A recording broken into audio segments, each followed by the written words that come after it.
Hello and welcome to SKB shots. గువాహతిలో జరిగిన RR versus KKR మ్యాచ్లో స్పిన్ చాలా పెద్ద ప్రభావమే చూపించింది.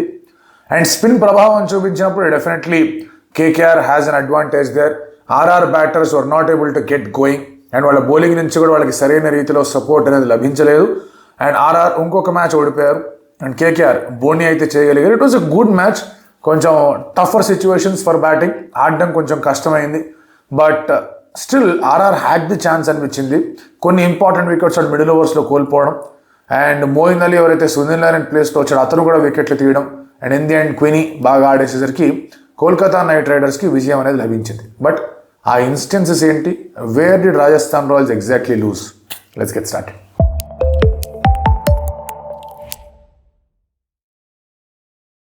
టాస్ ఓడిపోయారు, బ్యాటింగ్కి ఆహ్వానింపబడ్డారు, బ్యాటింగ్ మొదలుపెట్టారు. బ్యాటింగ్ మొదలుపెట్టిన తర్వాత ఒక పార్ట్నర్షిప్ అనేది మెల్లగా స్టార్ట్ అవుతూ ఉన్నప్పుడు యాక్చువల్గా మొదటి దెబ్బ పడడమే శాంసన్ వికెట్ ద్వారా పడింది. ఎందుకంటే ఆ పిచ్ రిపోర్ట్ చూసినప్పుడు ఇద్దరు క్యాప్టెన్స్ హావ్ రికగ్నైజ్ దట్ ఇది కొంచెం బాగా టర్న్ అవుతుందని, అటు పరాగ్ కానీ ఇటు రాణే కానీ. అండ్ ఆ తర్వాత పోను it might get easier for batting అనుకున్నారు. Heavy dew coming in, ball change కూడా జరిగింది సెకండ్ ఇన్నింగ్స్లో. సో హెవీ డ్యూ పడుతుంది, అందుకే ఈ సర్ఫేస్ ఇలా ఉంది కాబట్టి స్పిన్ అవుతుంది అనుకున్నారు. అందుకే శాంసన్ అండ్ అలాగే యశస్వి జైస్వాల్ ఫాస్టర్ బౌలర్స్ని కొంచెం ఎక్కువ అటాక్ చేసే ప్రయత్నం చేశారు.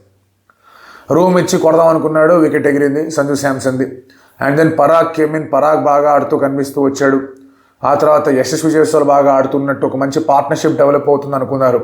మనం మాట్లాడుకున్న బ్యాటిల్ హర్షిత్ రాణా వర్సెస్ యశస్వి జైస్వాల్. ఆ బ్యాటిల్ అనేది వచ్చింది, హర్షిత్ రాణాకి అవకాశం వచ్చింది క్యాచ్ పట్టుకోవడానికి, క్యాచ్ డ్రాప్ అయింది. సో ఆ తర్వాత Jaiswal definitely had a chance, ఒక లెట్ ఆఫ్ అనేది వచ్చింది, బాగా ఆడతాడు అండ్ అతను బాగా ఆడాలి. ఎందుకంటే ఆ తర్వాత మీరు అబ్జర్వ్ చేసుకుంటే కనుక నిజంగా స్పిన్ని బాగా కన్విన్సింగ్గా ఆడగలిగే ప్లేయర్స్ వాళ్ళ బ్యాటింగ్ ఆర్డర్ లేరు. ప్రాబ్లీ ధ్రువ్ జురేల్, ఆ తర్వాత శుభం దుబే కానీ హెట్మాయర్ కానీ ఇంత ఇది అనేది కనిపించలా. అండ్ వాళ్ళు నితీష్ రాణా నంబర్ 3 నమ్మట్లేదు, రియాన్ పరాగే నంబర్ 3 ఆడితే బెటర్ అనుకున్నారు. అటువంటి సమయంలో వరుణ్ చక్రవర్తి బౌలింగ్లో రియాన్ పరాగ్ 6 కొట్టాడు, ఆ తర్వాత బాల్ అవుట్ అయ్యాడు. ఈ బ్యాటిల్ కూడా మనం మాట్లాడుకున్నాం, వరుణ్ వర్సెస్ రియాన్ పరాగ్. వరుణ్ అక్కడ వికెట్ తీశాడు. ఆ వికెట్ పడిన తర్వాత they never really got going. Moeen Ali వచ్చి అక్కడ మీకు యశస్వి జైస్వాల్ వికెట్ తీశాడు, ఆ తర్వాత నితీష్ రాణా వికెట్ తీశాడు. నితీష్ రాణా వికెట్ అయితే క్లాసిక్ ఆఫ్ స్పిన్నర్ డిలైట్ అది లెఫ్ట్ హ్యాండ్ బ్యాటర్స్కి. రౌండ్ స్టంప్స్ వచ్చాడు, బాల్ యాంగిల్తో పాటు లోపలికి వచ్చింది, విత్ టర్న్ ఆడేద్దాం అనుకుంటే బాల్ టర్న్ అయింది, స్టంప్ ఎగిరింది. జైస్వాల్ వికెట్ ఏమో విత్ యాంగిల్ వచ్చింది, కొంచెం టర్న్ లభిస్తుందేమో అనుకున్న టర్న్ అవ్వాల, పిచ్ ఆఫ్ ద బాల్కి వెళ్ళలేదు, అందుకే బ్యాట్ ఇన్సైడ్ హాఫ్కి తగిలింది, క్యాచ్ లాంగ్ ఆన్లో హర్షిత్ రాణా క్యాచ్ పట్టుకున్నాడు.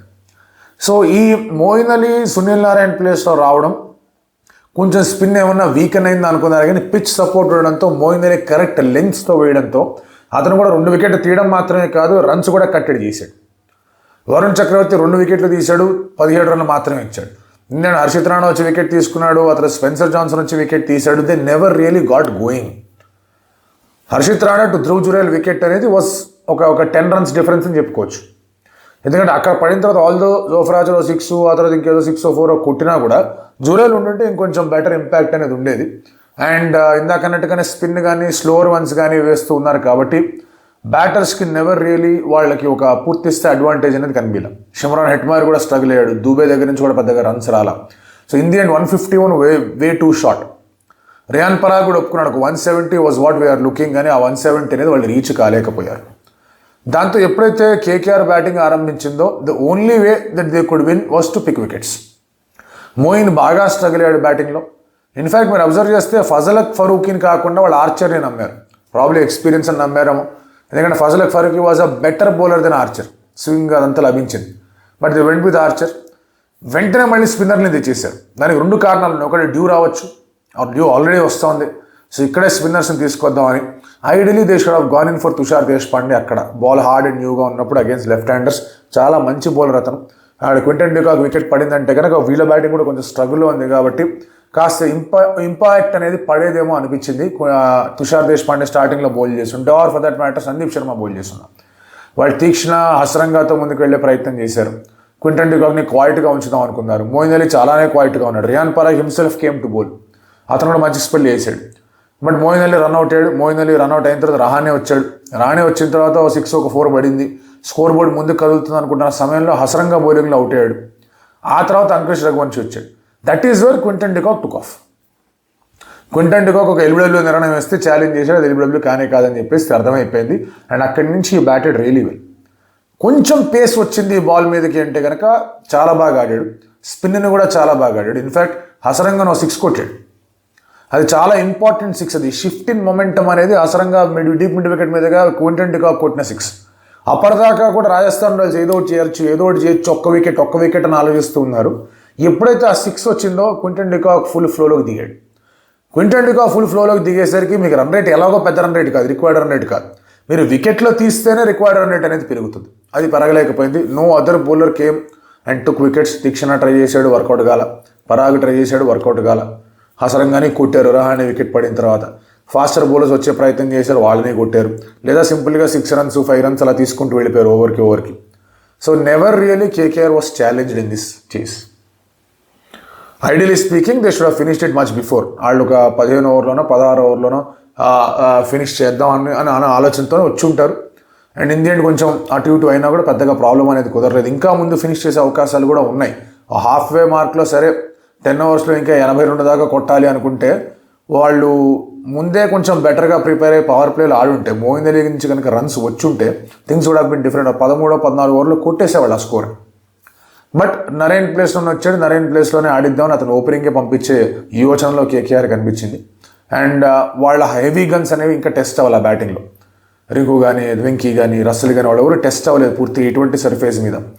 అండ్ రియాన్ పరాగ్ డెఫినెట్లీ అతని వ్యూహం ఆఫ్ గోయింగ్ విత్ స్పిన్ అనేది ఒకటి డ్యూ వల్ల బేడిచి కొట్టింది, 2 క్వింటన్ డికాక్ చాలా బాగా ఆడాడు.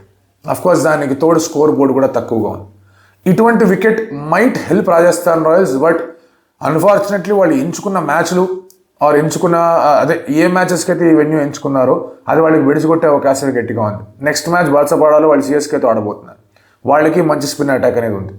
సో ఇక్కడ కూడా ప్రాబబ్లీ తీక్షణ, హసరంగా, రియాన్ పరాగ్, నితీష్ రాణా ఇలా స్పిన్ ఉంటుంది అనుకున్నారు. కానీ ఆ క్వాలిటీ కొంచెం అటు ఇటు తగ్గినా కూడా పెద్ద ఇబ్బందులు ఆర్ఆర్కి ఎదురవుతాయి. అండ్ కేకేఆర్ ఏదైతే పరాభవం వాళ్ళకి ఎదురైందో against Royal Challengers Bengaluru, first 10 overs బాగా ఆడి ఆ తర్వాత 30 ఓవర్లు సమర్పించారు మ్యాచ్. అలా కాకుండా ఈసారి బౌలింగ్లో మంచి చేంజెస్ కనిపించాయి. Rana was very smart. I still feel Harshit Rana ఇంకొంచెం ముందు వేసి ఉండాల్సింది పవర్ ప్లేలో. బట్ ఇవాళ ఫర్ దెమ్ వైభవ్ అరోరా దగ్గర నుంచి బాల్ స్వింగ్ అవుతూ వచ్చింది. అతను వికెట్ కూడా తీశాడు కాబట్టి అది వర్కౌట్ అయింది వాళ్ళకి. స్పెన్సర్ జాన్సన్ మీద నమ్మకం కూడా బాగానే వర్కౌట్ అయ్యింది. బట్ హీస్ మేజర్ కాంట్రిబ్యూషన్ లేదంటే ప్లాయ్ వాస్ వరుణ్ చక్రవర్తిని పవర్ ప్లే తర్వాత తీసుకొని రావడం. ఇది మనం డిస్కస్ చేసుకున్నాం. వరుణ్ని పవర్ ప్లేలో తీసుకొస్తే కనుక కొట్టే అవకాశాలు ఉంటాయి. అతను వేసే పేసి కొట్టేస్తారు. పవర్ ప్లే తర్వాత కొంచెం ప్రొటెక్షన్ ఇచ్చి వస్తే కనుక బెటర్ రిజల్ట్స్ వస్తాయని he was much better today. ఆ ఫ్రేమ్ ఆఫ్ మైండ్లో దిగాడు. ఆల్దో ఒక 6కి వెళ్ళినా కూడా ఇమ్మీడియట్గా నెక్స్ట్ బాల్ వికెట్ సాధించగలిగాడు. So that is how you have to treat your bowlers. కొంచెం జాగ్రత్తగా వాళ్ళని కాపాడుకుంటూ రావాలి. Today Rahane was spot on, today KKR was spot on.